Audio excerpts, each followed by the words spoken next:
Ladies and gentlemen, we are back. Again, episode 71, the ABJ Podcast, after a little bit of a hiatus.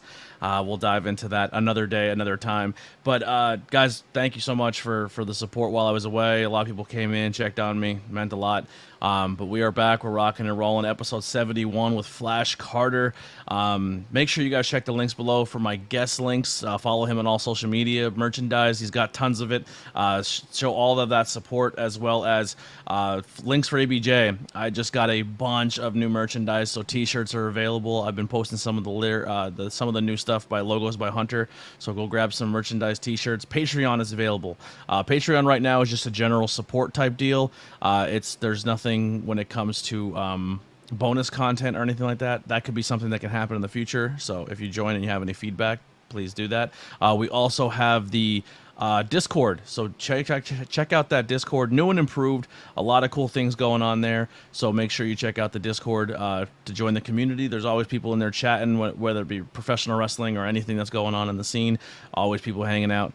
Commands are available now in the chat, so if you're in here, hit the _point Discord or any social media tab, and if you want to follow me on any of those social medias. But also a huge thank you to our sponsorship, SVW, Suplex Vintage Wrestling, a store fully dedicated to vintage done, but I have seen it with my own eyes. Suplex Vintage Wrestling, or Suplex Vintage Wrestling, can't talk today, is a store curated for wrestling fans by wrestling fans, located on 5th Street in Philadelphia, Pennsylvania, just one block south of South Street in the heart of Queen Village. Their shop features the largest collection of vintage wrestling apparel under one roof, and their selection includes classic designs featuring your favorite wrestlers from the Golden Age, Attitude Era, Internationals, Indies, and more. And if you're tired of watching premium live events at home, they host some of the best watch parties. You can hang out, get food, all that fun things. They're doing some type of fun giveaway. And if shirts and watch parties are not your thing, don't forget about their selection of figures, replica belts, and trading cards. From their t-shirts to hats, they have everything from rare memorabilia. There's something out there for every wrestling enthusiast. So check them out on Suplex SVW on Instagram or their website at suplexsvw.com and let them satisfy your nostalgia wrestling needs. Alrighty, well, we are here. We're getting started right away. If you're in the chat, it is live, so you can go in there and say hi. We will be watching. If you have questions at any point in time, interject them, please, and let's have some fun. So without further ado, let me bring in my guest. This guy I've been watching on the scene. I think the first time I seen him was the first ever live GTS show. It was in a library, and I seen him. I was very impressed by him. Great look. He's one of those wrestlers that when you see him, he bleeds his passion for this business, and I think it's probably his best quality. I really feel like when you see him, you just feel his love for this industry. He has some of the best merch game in the game. We're going to talk about that. Very interesting person. I'm excited to learn more about him. Got a little bit behind the scenes when the cameras were rolling, so I'm excited for everybody else to pick that up as well. But without further ado, you have to cue the doom doom doom doom flash. I love that. Anyway, Flash Carter, ladies and gentlemen. What's up? What is going on, man? Thank you for doing this, man. Like I said, first time I seen you, I think it was a library show, and then I was booked a few other shows where you were at as well. You got to hang out at the Sanctuary. We missed you yesterday. I know. I was thinking about coming, but I just couldn't with the night I had Saturday. I was wrestling all day outside in the sun. I was just beat. Sundays are tough stretch for wrestling on a Sunday. We get that. But First Friday is coming up, so if you're free this Friday, come back out and hang at the Sanctuary. I might be. You don't know. Keep an eye out for that.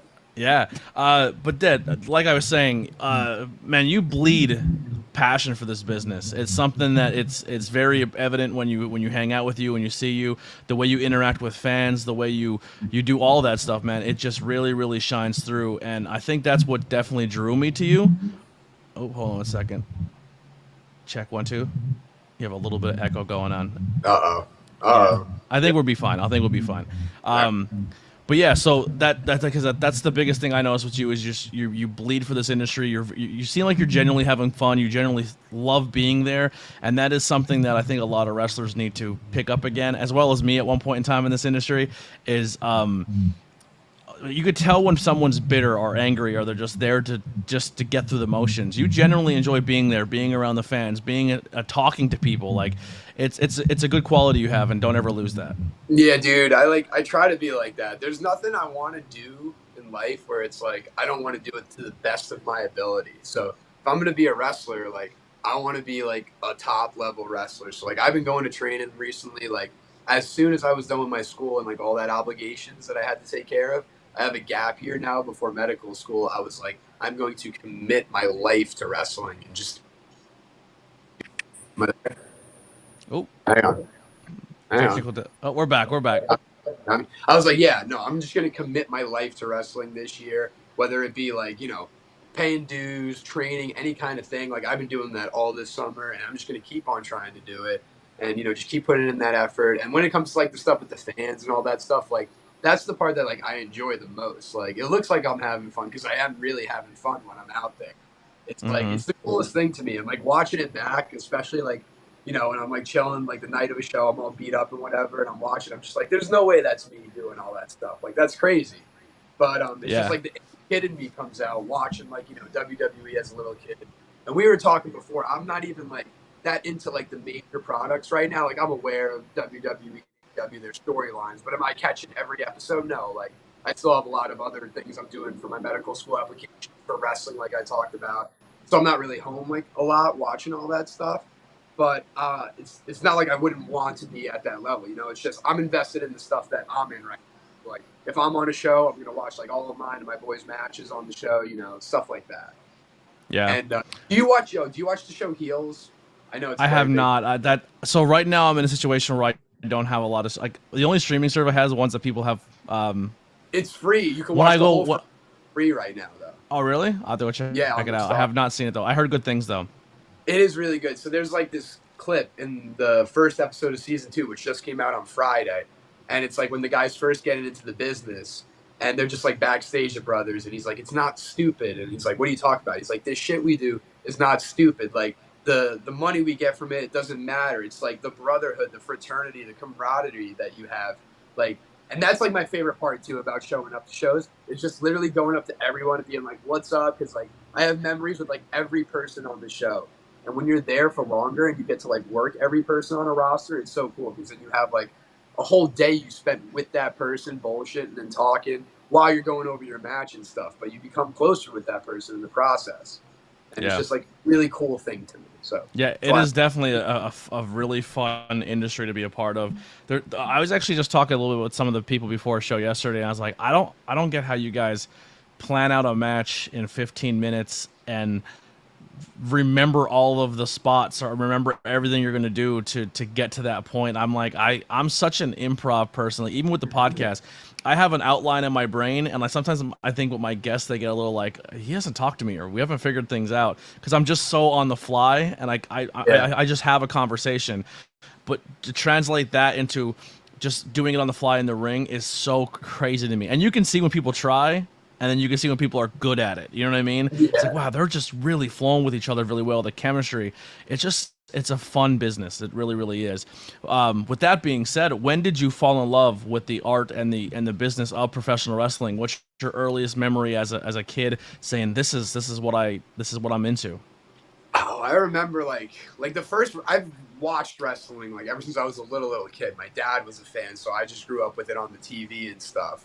And I always remember like I would have to TV Raw when it went to like 3 hours when I was a little kid because my bedtime was always 10 o'clock and I couldn't watch the 10 to 11 hour.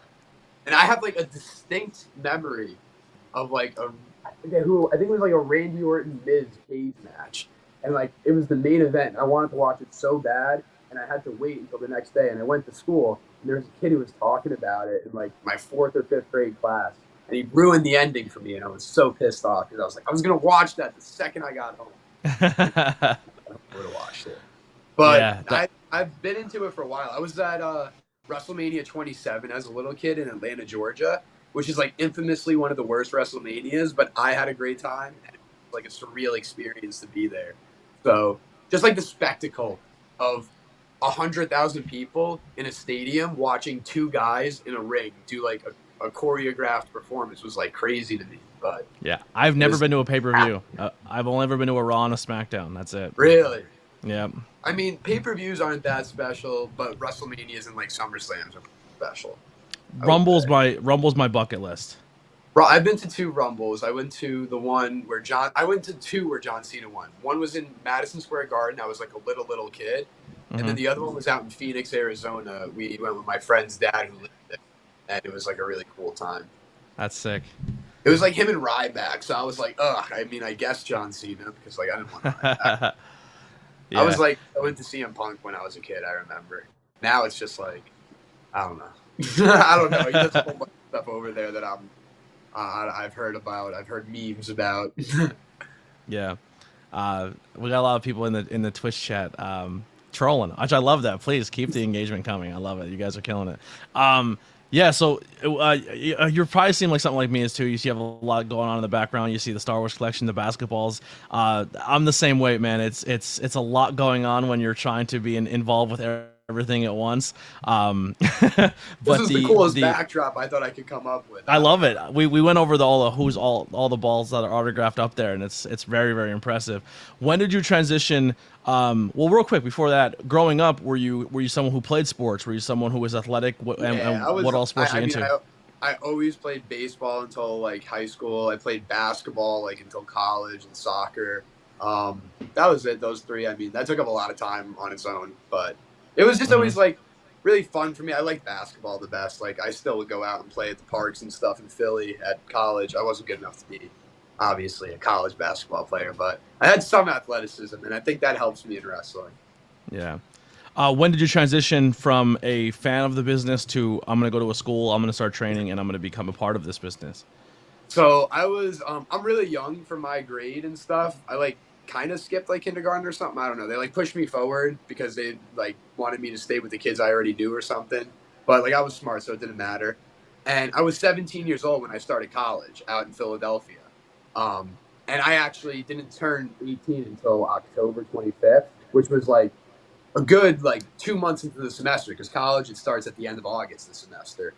And I remember the Wrestle Factory Chikara. I was looking it up one night. I was just like watching Raw and SmackDown with my roommates, and they weren't wrestling fans. But like we were like maybe drinking or something, and I was like, yo, I could do this. Like I know I could do this. Like I've watched this for so long because like there was a match on, and like you know how when you watch wrestling for long enough, you know what's going to kind of happen next to the match. Mm-hmm. So like I'm calling like what's going to happen next, and it's happened. They're like, yo, how do you know that? I'm like, because I've watched this shit my whole life. Like I know this. So then they were like, you should do it. So I'm like, all right, I'll look it up. So I find this place, sign up for classes because they started like 2 days after I turned 18, and you needed to be 18. And then I woke up in the morning with like the confirmation email. I was like, oh, I guess I'm going to wrestling training. Ever since, I didn't stop. Who was all part of your training when you were there at Monster Factory? No, Wrestle Factory. Not Wrestle Factory. Sorry, Wrestle Factory. Yep. So it was really interesting because I was in a 101 class when I started, obviously, and Tony Cheney was in that class, and he was one of the best people I could have ever met. I had no idea who he was, but I remember the first day of practice, him coming and being like, oh, I just took like a suplex on a chair at a show yesterday, and I was like super intimidated. I was like, oh my God, these guys are like way more advanced than me. I do not belong. But it was a 101 class. Yeah, so Tony Cheney, for those who don't know, he's actually the motion capture guy for the brand new wrestling video game coming up, the Wrestling Code, which is going to be really, really cool. It's going to be a really good wrestling video game, which is pretty much showcasing all independent wrestling. There's going to be some legends in there, so it can scratch that. It's like an indie show. You know, the name comes in and that draws the tickets, but you're there to see the indies. And that's kind of how this video game is set up. And Tony Cheney is the motion capture guy for that. So all which.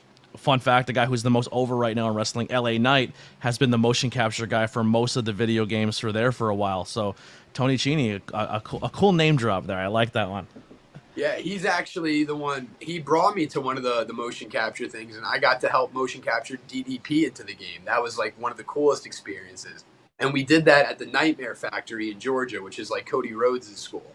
Yeah. So that was just all around really cool. We got to meet Kid Bandit, too, if you know who that is, and train with him for a little bit.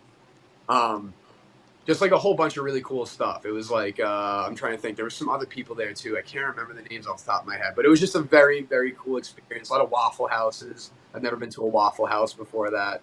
That's like a wrestling staple, right? Yeah, it was just cool. But yeah, Tony Cini's a great guy. He got me like a lot of my first bookings right after that. That was like awesome, and it was just like really fortunate that I met him there. Yeah. So I would think a lot of people, I'd say your biggest following comes from your time in the backyard, we'll say.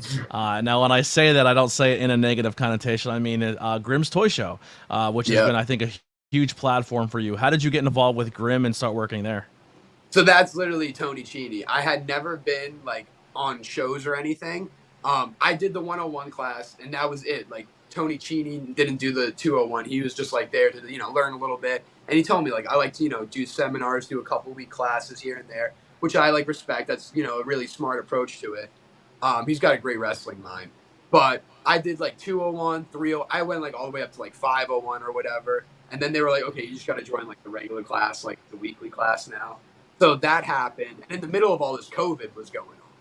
So everything got shut down. Shows stopped running.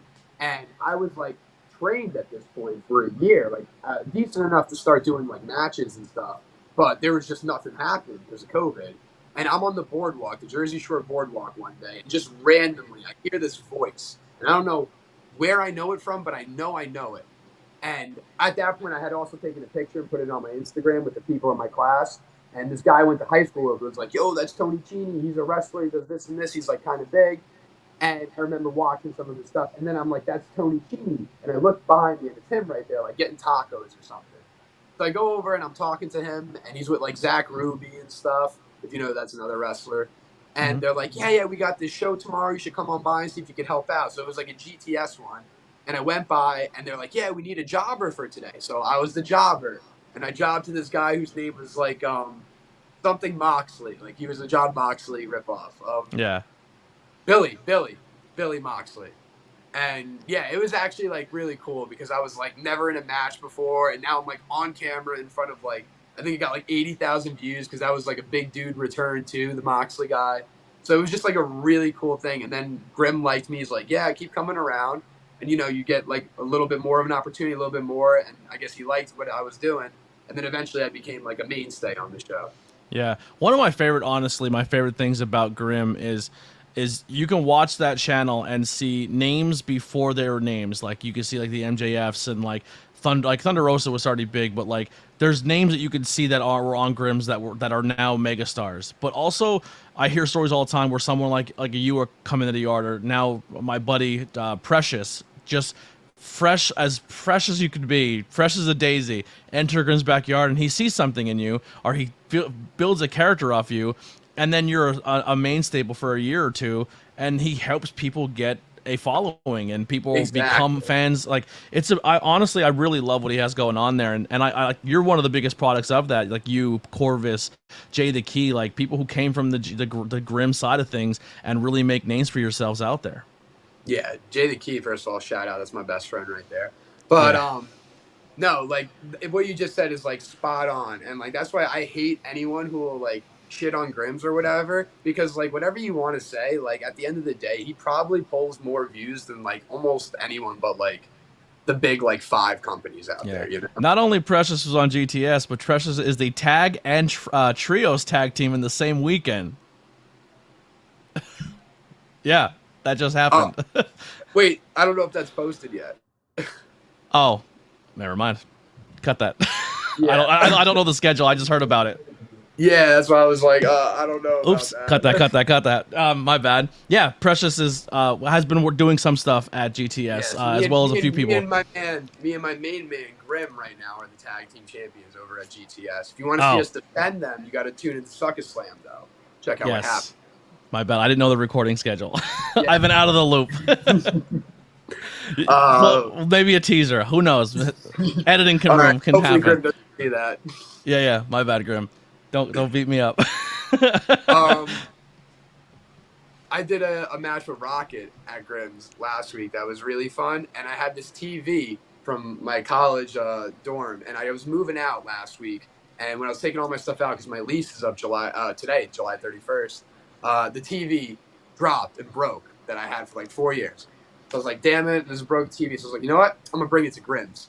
So I had this match with Rocket, and Isaac Scythe gets involved, and he ends up doing this crazy like reversal onto me, and I went head first into the TV. It was the coolest thing like I've done, and it was so soft. Like I was expecting it to be like maybe even like cut me, but I was fine. And it was just like the coolest visual ever. So you guys got to check that out if you haven't seen that. GTS is like really starting to get going now. We're gonna get this like core group that we have, because we've been like struggling to keep like the same guys around and stuff.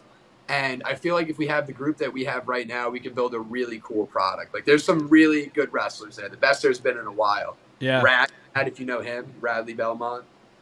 He's really cool. I love how the 570 scene, our 570 PA guys are making the trip down there, because it's been something that we talked about for a while. Like that like I feel like that Jersey scene has been really, really good, and then I feel like I'm very proud of our 570 scene. I think there's a lot of really talented people, and I think that coming together has been really cool, and a really good indication of that has been places like GTS, where you can see that mashup of really talented people down there killing it. Yeah, no, like GTS has been like really cool. Like, I mean, I go there one day and like wrestle like James Ellsworth. I go there next day and wrestle like Rocket. Like, there's just so many different kinds of people that come through there. It's just like a hub for all of wrestling, you know? Yeah, it's beautiful.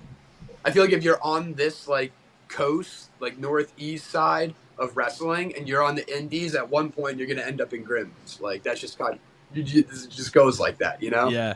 So when it comes to your merchandise game, I think that's another thing that really stood out to me. I went to your shows, and you have the flash sticks, you have the foam fingers, T-shirts. Where do you find this as someone who sells merchandise? Where do you go to get custom foam fingers and light sticks and stuff? So I actually have like a lot of my stuff. I get it from the same people that the New Jersey Devils use for all of their like promotional giveaway stuff. That's found awesome. like a guy that's like willing to do like custom orders if you order in bulk. So I can show you right now. Our spare bedroom is just like 600 of those foam lightning bolts everywhere, because we have to order like 1,000 at a time to get them made custom. Yeah. But eventually, like, I mean, they go. Like, I always am restocking my bag with them. That's like my number one seller, because it's like $5. It's a really cool little thing, you know. Parents are like, all right, $5. I'll get it for the kid. They can hold up the foam thing. They can, you know, bop each other with it, whatever. But I think, and it's like the lightning bolt, so that's like, you know, a different shape than a normal like foam thing. So it attracts eyes. Yeah, no, and here's the thing too: is on the indie scene, they're starting to come back with signs. A lot of signs at wrestling shows, and they're coming back. Right here. I got some. Go ahead. One second.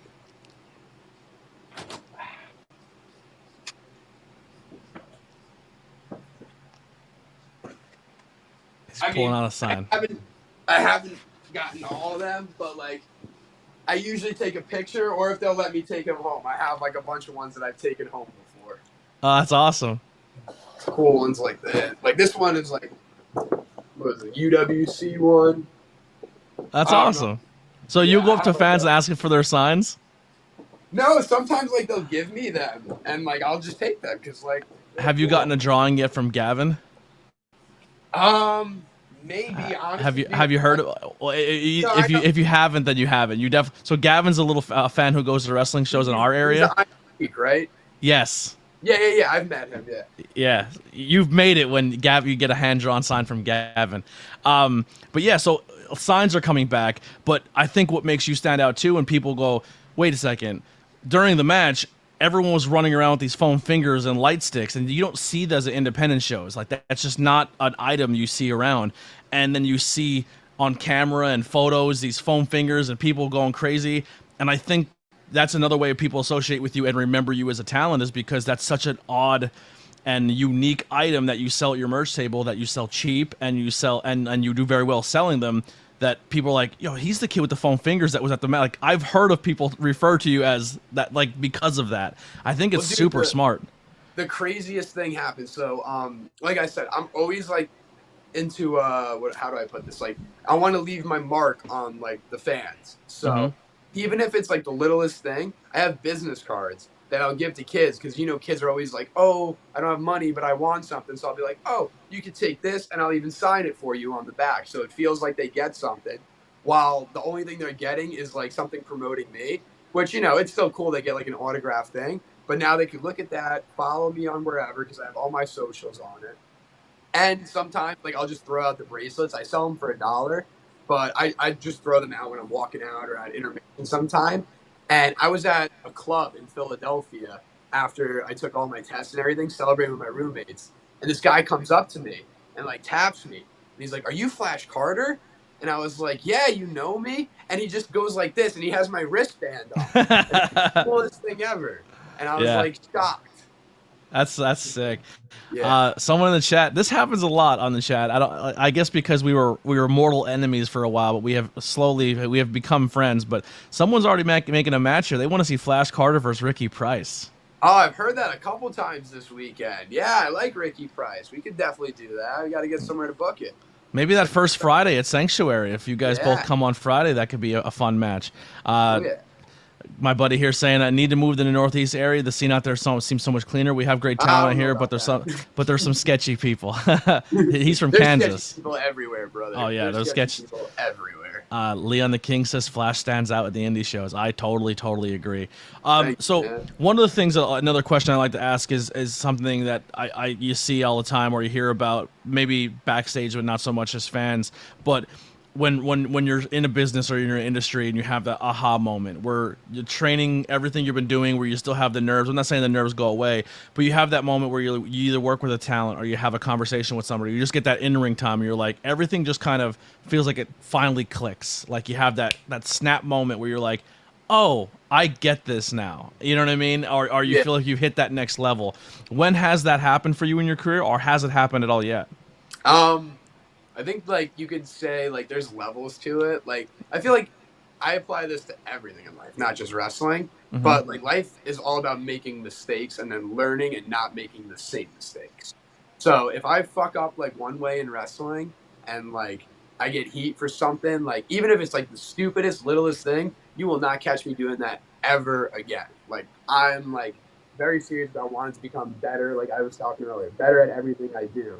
And I feel like the best way to do that is just to look back on how you messed up in the past and make sure you don't do that again. So every time, like, I'm at a new place training, I kind of feel like, oh, wow, like, this is a really interesting new perspective, like something I would not have thought of, something that a place before has now taught me about. Because I did some time, like I said, I did like 2.5 years at the Wrestle Factory.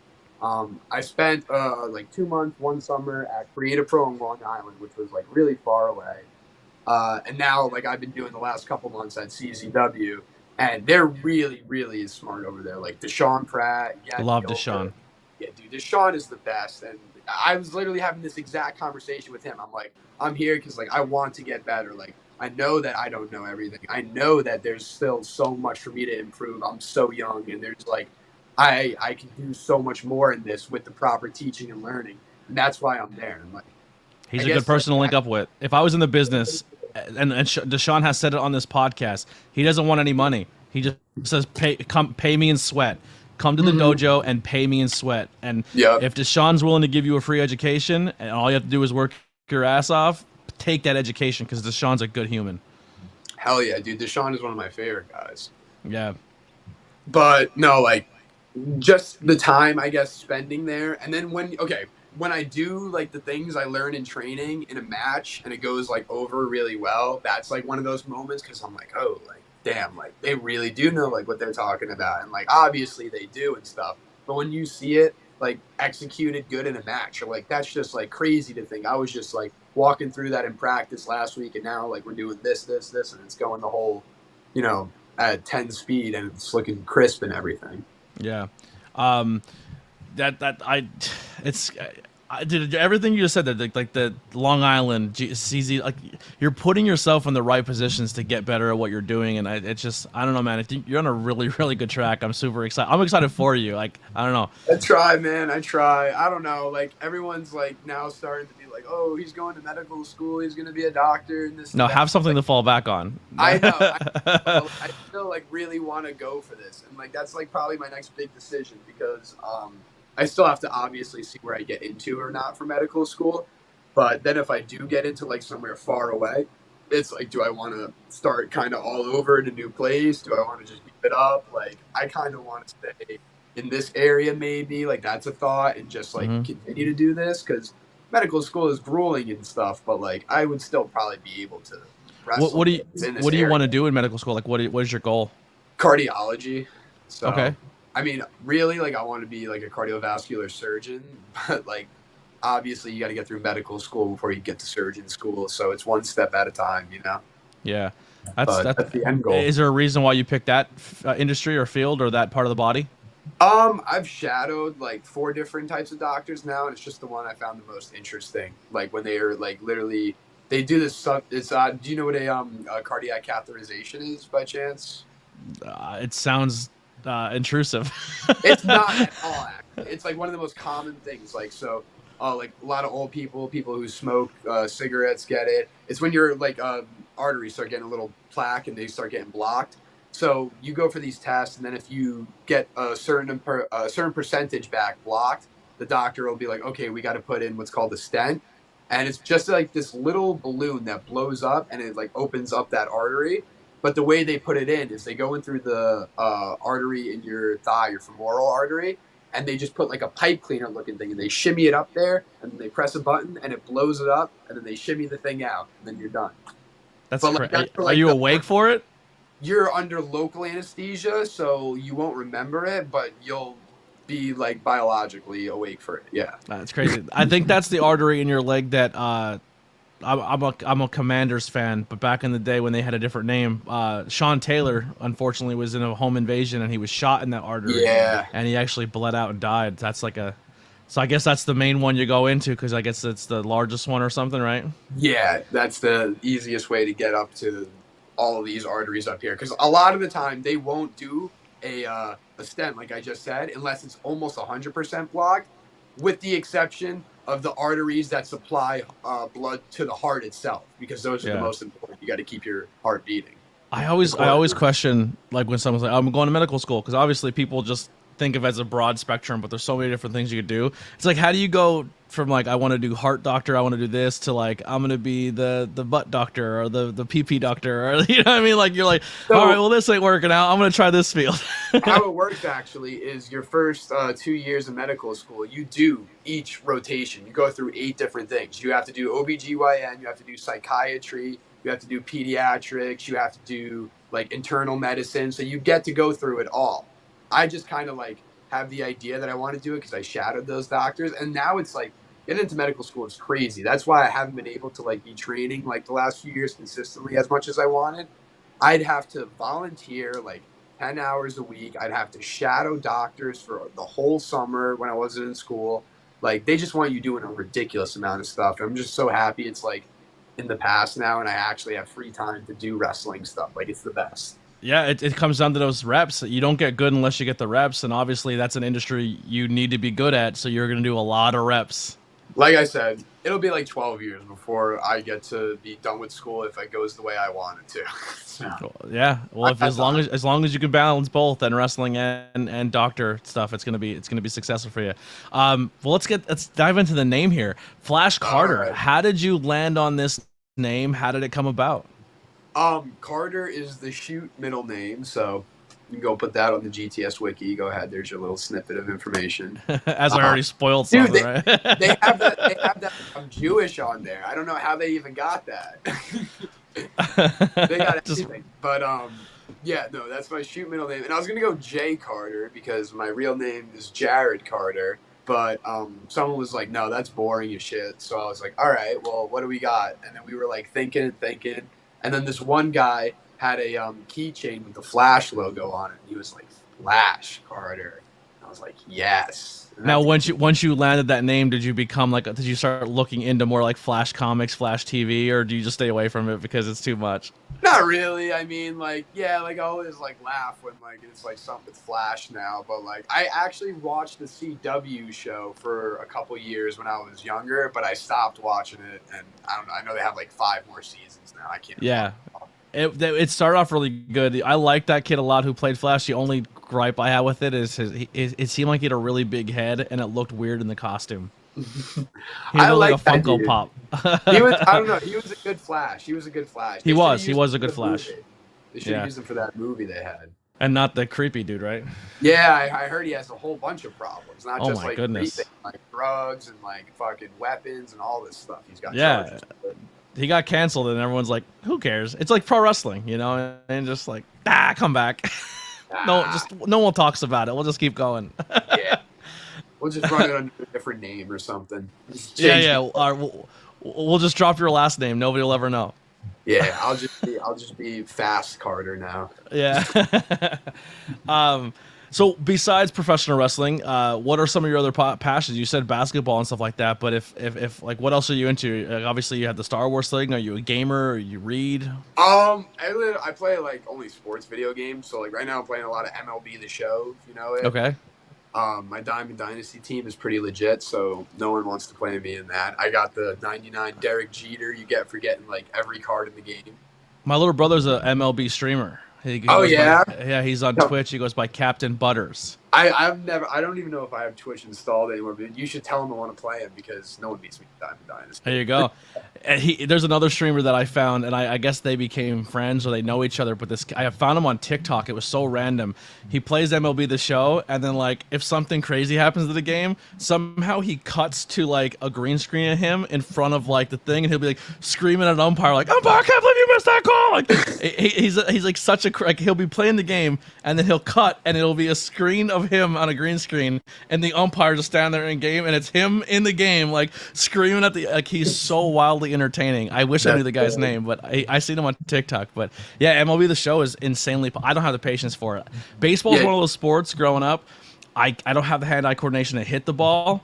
And then when I finally do hit the ball, I grew up playing soccer, so I get bored standing still. I need to keep moving. You know what I mean? I'm the kid in the outfield picking daisies. That's me. I was a catcher my whole life, so I was never bored because I'm involved every pitch. You know. Yeah. So that's like why I wanted to be catcher because I used to play outfield and I would be like bored as shit. But I would be like, if I get to call the pitches and stuff, then you're literally like one of the most important parts of the game, you know? Yeah. Now, who's your baseball team? I'm a Mets fan. I was on the Mets game like 2 weeks ago. I went to a day game and I have this huge like probably goes like up to here Mets cowboy hat, right? Like very obnoxious, very rambunctious. And then it was like a 1 o'clock day game we were going to, and I went with my mom, and I was like, "Mom, you realize if it's like a blowout, like I don't know if you know the Mets commentators, but like Keith Hernandez and Gary Cohen, they just start talking about the most random shit, and it's so funny." So I'm like, if I wear this hat and it's like a blowout game, there's a good chance I can get on TV. So they come back from commercial. It's like 6-1. The Mets are losing. And the camera's just like panned on me waiting in line for like a hot dog at Shake Shack. And then you see me turn around and I'm like, "Oh, what's up?" And I'm like on it and stuff. It was the best. Now, are you from the Philly, PA area? No, I'm from like Central Jersey, but I went to college. Okay. In Philly, so Makes I got sense. with I was all gonna say, if you live in the Philly area, how are you walking around as a? That's dangerous. That's I actually got into a fight opening day at the Mets Phillies game like 4 years ago with my dad. It was pretty funny. Oh man, I grew up in Pennsylvania, and none of my teams are PA teams. I follow all the Washington, D.C., Virginia teams. That's like, respectable. That's respectable. Yeah. Well, a lot of those teams, they're minor teams, or they used to have training camps and stuff, have all been like in Hershey, Pennsylvania, and I'm close to that. So like the Nationals, the Hershey Bears are the Capitals, all like, and then Washington training camp used to be in Carlisle, Pennsylvania. So that's kind of how I've gravitated to all the DC teams. Penn State's medical school is in Hershey. I applied to there. That's one of the ones I heard down. Penn State has Penn State and Temple are probably the top two in PA, right? For medical. Well, and then whatchamacallit, UPenn, they're Ivy League. They're great. But I don't know. I don't want to be in Philly anymore. I want to get out of Philly. I got my car broken into like 3 times this year. I'm done with it. Oh, don't tell me that. And I might be moving to Philly. Oh, well, there's good parts. Like South Philly is really nice, but like Temple and specifically Temple's medical school are in like the 2 worst parts of North Philly. A lot of high crime. Super duper high crime. There was a guy killed in front of my apartment this year. They had like Jesus. the outline of the gun on the street for like 2 weeks. Wasn't there like a kidnapping or a hostage situation like not too long ago? Oh, yo, there was one time I was coming out of the gym because Temple has super nice gyms, right? Like that's at least one thing they have, like swimming pools, everything you can imagine. And I'm going into Subway to get, like a little protein after, and I'm going to walk out, and there's a cop like right there. He's like, "You guys got to stay in here." I'm like, "Why?" And they're like, "We have like a guy who's holding up a store down the block. We're not letting anyone in or out of any of these stores until we get the situation under control." So I was stuck inside a Subway for like 30 minutes while they get this knucklehead out of the friggin' like deli he was Wow, robbing. that's crazy. Yeah. So, any other interests or passions? Well, like I said, all sports. I'm all over the place. I'm a big Patriots fan. I've been to a couple Super Bowls. So I went to the one against the Eagles where we lost, and then the one against the Rams where we won. That one was a lot more enjoyable. Yeah, yeah. Big Portland Trailblazers fan, believe it Wow. or not. So I'm very upset Damian Lillard's leaving us, but I've been with them for like 10 years, so I got to stick with them even if he goes. How do you land these teams all over the place?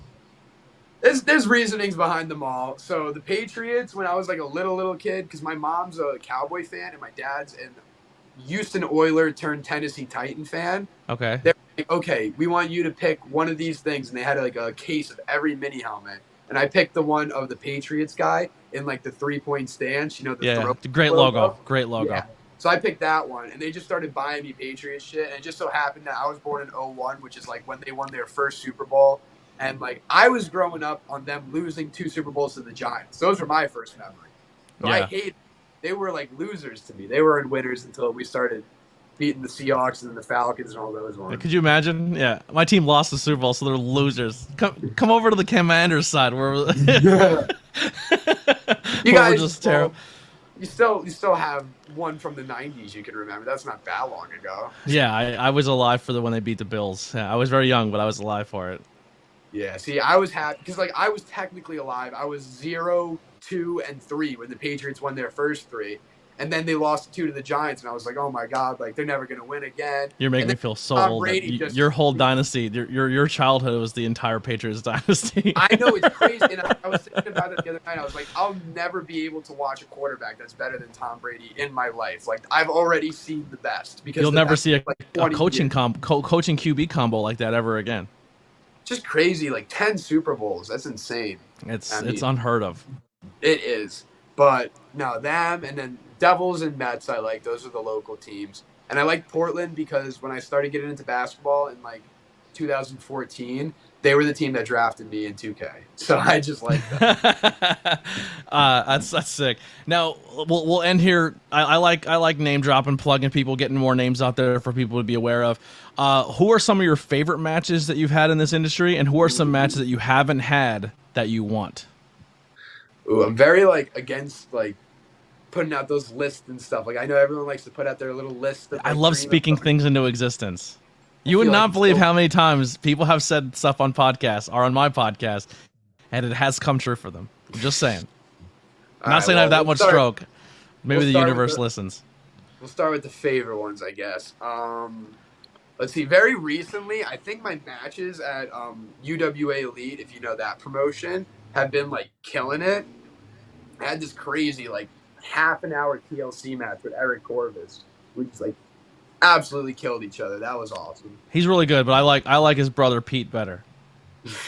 I haven't had a one-on-one with Pete, but one of my very first matches that I liked, like maybe like 6-7 months into having my first match, it was me and Ace Hitman Jones, if you remember who he is. He was my tag team partner at UWC for a while, against Tommy Salami and Pete Corvus. And that was a really, really good match. That was my favorite like tag match I did in a while. But I had one against KTB, if you know him. He's really awesome. That was a great match. One against Joey Adams, too, from UWA. I don't know. There's a lot of matches that I enjoy. There's some that I definitely don't enjoy. Those you'll never hear me talk about. But, like, there's a lot that I watch back with, like, fond memories. But there's always things I think I can improve on. Even in, like, my favorite matches where, like, everything is, like, clicking. There's going to be some way I go in the ring weird, or I should have hooked him on this or not on that. Like, just small things I'm always going to find. You beat yourself up over. Yeah, but like that's like a good thing because like you can always find room to improve. Like, and if you're like giving people room to critique, then they'll give you critiques. So like you don't want to have any Yeah. like loose ends. Basically, you want to tidy up everything you possibly can in a That match. it's actually really good too, and I feel like Grimm's a good spot for that, as well as how I feel like how he said he fell into like our area of people, like the people like that I work with a lot, and I think what makes our area so good and our talent so good is we're unapologetic with each other. Like, yo, your match sucked. Like, you got to fix this, and this, or like these are the things you should work on, and that's good to be around. Like, if you're not mentally ready for critiques, it could be hard on you, or you think they're picking on you or whatever it may be. But that you need to be around people who are not just going to be like, "Oh, your match is great, kid." You know what I mean? You're not going to get better. Yeah, I won't lie. There was one time that because Grimm is like that too, and like that's like Yep. how you need to be. Like not that long ago, Grimm was like getting on me. He was like, "Oh, like I feel like you gotta like give it a little more and stuff." And I like he was like, "You're right, I do." And then the last couple matches, I really going hard there. But like I've seen like him say to a guy before, like we'll finish a match, and he'll be like, "Yeah, like I don't think I could post that. Like that was just like I'm gonna be honest, like the shits." Yeah. like and like it's like true, and it's like you need to hear that sometimes. But like some guys just don't want to hear it. They'll just like, "Oh, just put it out anyway." Like you really shouldn't put that out there if it's gonna look bad on your behalf. Yeah, and obviously it's his brand too, and he doesn't want to put out stuff that's bad. So Oh yeah, and that's the other thing. Like when people like get snippy with him, I'm like, would you like tell like a booker or like a promoter like no if they told you to do this? Like you're just a wrestler on his show. Like it's his booking and stuff. Yeah. You gotta live. Yeah, I totally agree. When people get like ego-y like that. And like I'm never like that with him, and I think that's why he doesn't mind when I'm like, yo, like it would be funny if we like said this or whatever, and then sometimes he'll throw it in, Like that TV. Remember I told you about the TV I brought? I was like, Grim, when I grab this, you should be like, Flash, we just invested the whole budget for the month into this. You can't do this to the TV. It's the brand new monitor. And I was like, that was great. Like, I laughed so hard at that. So matches that you haven't had that you want. Oh, geez. I don't know. Who haven't I fought that I know that I want to fight? Is there like like maybe names that are out there, like maybe big name guys that you've seen that you're like a fan of that you would like to work? I mean, putting me on the spot right here. Well, the one we definitely got to get, we said before, we'll do me versus Ricky Price. Mm-hmm. A lot of those PA guys I know. I'd like to see you and Hawthorne with ropes. Yeah, I definitely want to get Hawthorne again with ropes. Definitely want to get, let's see, like Corey Dillinger. Me and him need to get in a one-on-one if you know who he is. Mm-hmm. Trying to think, what else? I want to do me. I'm excited to see you and Rocket. Yeah. Oh, there's a good one-on-one. Yeah, we need that on a live show. Definitely me and Rocket. We were supposed to at another place, but like they legit told us, they were like, yeah, we're gonna get you guys next month one-on-one, and it just fell through and never happened, which sucks. But eventually it'll happen. I think, just putting over Sanctuary a little hard here, I think you and Andre would be a good match as well. Yeah, definitely. Like a lot of those guys there. Xander was telling me he wanted to do some stuff. I was like, we definitely can. Precious, I don't know. We may or may not fight on GTS this week, so you might have that to look Tune in. to. Yes. But yeah, I don't know. Like big name guys, like I'm not gonna be a mark and be like, I want to fight Seth Rollins. Like I'm not gonna be like that. I don't know. Is there like GCW guys out there that you're like, man, I wish I can get to that level or work with those kind of guys? I guess they want to see you and Rocket in a tag team. Dude, we talked about it, and like we were thinking, but I don't know. Like the one place I was thinking doing it, he just turned heel at now. So I'm like, But we've been talking about that. Like I would love to team with Rocket. It's just the logistics behind it. We'd have to figure out like a company that would let us do it and shit. You gotta learn how to dance too. I tried to do a handstand. Like he did the break dance, and then like it was my turn because they were introducing me, and I just did like a handstand. That's the only thing I. But I don't know. We'll see. I guess now that I'm at CZW, I want to fight with like a lot of those guys too eventually. Yeah. But they've been there for a lot longer, so I got to put in my time there. Have you worked Quay yet, Matt Quay? In a multi-man match, but yeah, I do want to eventually get him into singles. Yeah. We did a multi-man in like Harrisburg, Pennsylvania at this RWF, if you've heard of it. Yep, I've heard of it. Yeah, I think my buddy Header was a champion there for a little bit, right? Yeah, Him and Quay were trading off. It was me, Quay, Andy Header, and Prince Piranha in that match. Okay. And then it sprung off into 2 singles matches, me versus Piranha and Quay versus Header. Yeah, didn't they do like a 2 out of 3 or something like that? Yeah. So originally it was the 4-way for the vacant belt, and they pinned the 2 of us at the same time, like in a roll-up. Oh, got you. That went off, and we went off. Yeah. Yeah. Awesome, man. Well, listen, we're at that 50-minute mark. If anyone has any last questions or anything they want to put out there in the chat, please do so now. Flash, while people are coming up with questions for you, is there anything you want to talk about, anything we didn't cover, anything you want to plug? I mean, I'm posting new matches. I'm trying to post new matches to the YouTube all the time, so you can always check those out for clips. Stay posted to my social media. I'm always posting where I'm going to be. I'm booked out basically most Saturdays for the year, so I will be somewhere. I will be in your neck of the woods if you're around the Pennsylvania or New Jersey area. And if you want to see me come to your area and I'm not there, make sure to let your local promotions know and stuff, because I get a lot of messages. Why aren't you here? Why aren't you there? Let them know you want me there. People don't realize they have more power as the fans than they think they do. If you want a wrestler Absolutely.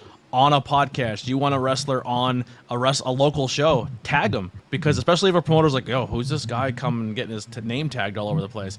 That will change people's perceptions. You have so much power in the comment section that you don't realize you do. 100%. Grim versus Flash Carter, they said. We did have a classic rivalry like 2 years ago, and we've been best friends for a while though. We're tag team champs, and I don't see that ending anytime in the foreseeable future. So throw that away. Throw that comment away. We don't need that. Have you worked Jay one-on-one yet? Jay Evans? Yeah, a ton. Yeah, we were like, dude, we were in a rivalry at 3 different promotions at the same time in the spring. So we fought each other like 4 times in like 5 weeks once. It was crazy. Someone said he might be stepping away soon here. He said he is, but he's still doing. I hate that. I know. I'll get him. I was supposed to have him on this podcast, but things fell through, so he's one I have to reschedule and get on, because people are really excited for that one. Yeah, you got to catch him when he's not at the club. Yeah, he's a partier. Dude, so we went out Thursday night because it was Italian night at our favorite club, which is like, come on, Italian night, we got to turn up. I had the hair slicked back and everything. And then Friday night we go out again. And he was going out Saturday, and then Sunday I couldn't do those 2. I was like, bro, I gotta go home and rest up. Greg said in the chat, how did you get hooked up with GTS? We kind of talked about that earlier. Tony Cheney put that together and kind of had to come in. But appreciate the comment, Greg. I was thinking of someone in my area that you'd like to work, and Kenny Alfonso is the name they put out. He's from the Kansas area. Dude, I would love to come out to like the Midwest. Yeah. That scene's blowing up. The Midwest scene's getting popular. Like, I mean, it probably always is popular, but there's so much wrestling out there. It's so hard to consume and remember everything. That's why, like, sometimes on social media I see a post and I say something stupid and then I blow something later on. But I really want to make a run for like PWI 500, but I feel like it's not going to happen. Definitely not this year, because I had the wrist break, so I missed like 3-4 months of that. Yeah. And I don't know. I just feel like I don't do enough promotions that they give a fuck about. Well, you had an opportunity to be part of, and you're still working with High Tension, and they had a laundry list of people that from their promotion that have made it. Yes, they are absolutely R1, and I'm really upset because the last one that they were having, I was going to come out to, and I think it got postponed or canceled or something. And the next one that they're doing is like the biggest show for one of my other ones I'm at, so I have to be at that one. Yeah. But I will be back there. I was talking to I was talking to Alex, and I was talking to Brian Ace, if you know him, Ryan. Yep. He was a guy I trained with for a really long time at the Wrestle Factory. He's very impressive. I'm a big fan. He is my man, and I brought him to GTS twice. I hope he comes more. He could definitely make a name for himself there too. Agreed. You could tell them I would love.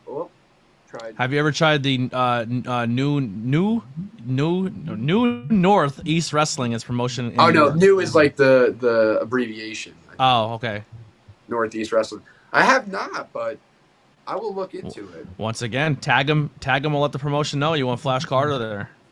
Yes, absolutely. I want to get out to New York, get more up to the northern sections. Get all out. Yeah, there's so much out there, man. It's crazy. The New York scene is really doing well. I would say if I was a wrestler, I mean, commentary even or anything. It just I wish I had a freaking car. But House of Glory is very high on my list. I would like to go see a show there or be a. That's everyone I know that came out of that school have been class act people, and I'm a fan of almost all of them that I've met. See, my thing is like I was at that Wrestle Factory for a while, and then they moved way out into PA, like probably kind of by where you guys are. And I was like, when I'm in Jersey, like back home with my mom, it's like a 4-hour drive there. And I was like, I don't know if I can do that all the time. So that's when I started going to CW like a couple months ago. And I really want to like stay there and commit there because I feel like you got to be at a place for like 6 months to a year before you even like get taken seriously, you know? Yeah. Well, you have a lot in Jersey to choose from. You got CZW, you got Monster Factory, you got Create a Pro, or they Create a Wrestler in Jersey? I know they switch it between the Jersey. Are something else, Wrestle Pro or something. Wrestle right? Pro, yeah. Yes. A lot of good schools in that area. Same thing. Yeah. So anything else you want to plug before we get you out of here? Like I said, the Instagram, Twitter, or X, whatever they call it now. Those are all on the thing that I gave you, right? Yep. Yep, so that's like how I'm always keeping you guys up to date, posted on what I'm doing. Just stay tuned there and tag me in those places you want to see me at. You gotta let me know where these places are. These NEWs, these guys you're telling me to fight out in Kansas. Let them know I want to come fight them. Let them know I'm gonna back them up. Flash Carter is on a mission for PWI 500. Let's get him there. Everyone, his link tree is below. Click the link tree. All of his stuff is there. Go support it. Buy some merchandise. Show this kid some love. Thanks, everyone, for tuning in and hanging out. First podcast back. We had a pretty nice audience. Appreciate you, Flash, for doing this, and love to have you back on in the future. And I look forward to seeing you on Friday, hopefully. Fingers crossed. All right. Well, listen, we'll see you guys next week. Actually, not next week. Tomorrow. I have a lot going on. Tomorrow at 7 o'clock, we are back again with from the Lost Boys. Junie Underwood will be tomorrow. The guy I trained with. Yep. Junie Underwood will be tomorrow. And then on Thursday, 7 p.m., things are going to get really weird and really creamy as Stan Styles joins us on the podcast. So we have a lot coming on just this week alone. The rest of the month is jam-packed full of stuff. Make sure you tune into the ABJ Podcast. If you're watching this live right now, make sure you go and follow the ABJ Podcast on all podcast platforms. Leave a review, likes, and comments. We're on the quest right now for 1K subscribers on YouTube, so make sure you share this out. And we need to get the watch hours up. So when if you're hanging out, you're laying in bed, put on YouTube, play a podcast episode, and help get the watch hours up. We're about halfway there to get monetized here on YouTube and make these big corporations pay the little guy like me. That'll do it for the ABJ Podcast. We'll see you tomorrow at 7 o'clock. Here's some music by the Converse Kid, Billy Trey, and we'll see you next time.